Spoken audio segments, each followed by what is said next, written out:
Bacterial chemotaxis. Chemotaxis is basically defined as the movement of an organism in response to a chemical stimulus.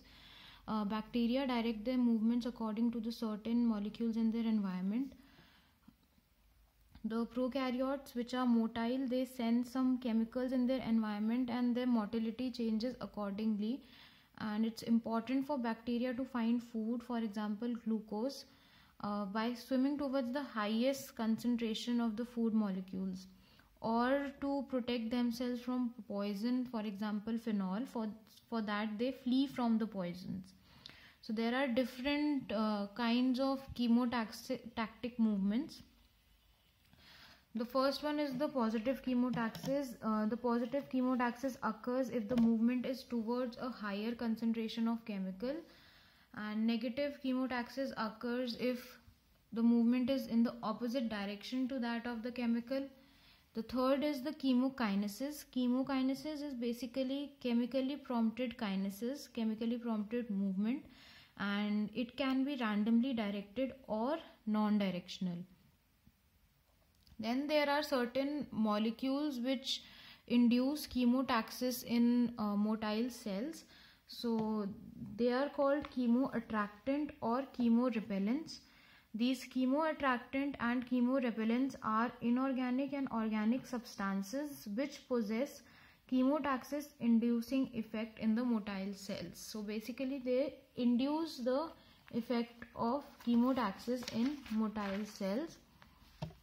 The chemoattractant are the chemicals which target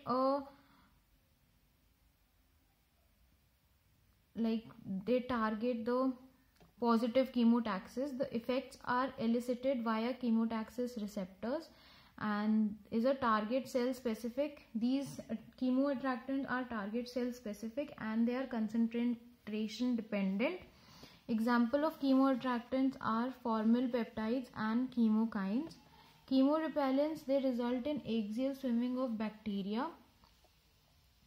And the examples of chemorepellent are inorganic salts and amino acids. Quorum sensing. Quorum sensing is basically a system of stimuli and response correlated to the population density. This quorum sensing allows the bacteria to restrict the expression of a specific genes to high cell densities at which the resulting phenotype will be most beneficial. Quorum sensing is used by many bacteria to coordinate gene expression according to the density of their local population. So certain behaviors such as biofilm formation, virulence and antibiotic resistance are certain behaviors which are coordinated by bacteria using quorum sensing, and these are based on all biofilm formation, virulence and antibiotic resistance are based on the local density of bacterial population.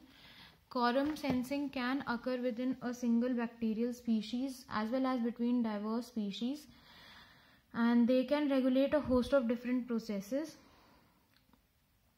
Bacteria that use quorum sensing constitutively produce and secrete certain signaling molecules which are called autoinducers. These bacteria also have a receptor that can specifically detect the signaling molecule, basically that particular inducer that is being produced. There is a low likelihood that bacterium would detect its own secreted inducer. Hence, in order for gene transcription to be activated, the cell must encounter signaling molecules secreted by other cells in its vicinity. For example, in gram-negative E. coli, cell division may be partially regulated by AI2 mediated quorum sensing, and opportunistic pathogen Pseudomonas aeruginosa uses quorum sensing to coordinate the formation of biofilms, swarming motility, exopolysaccharide production, virulence and cell aggregation.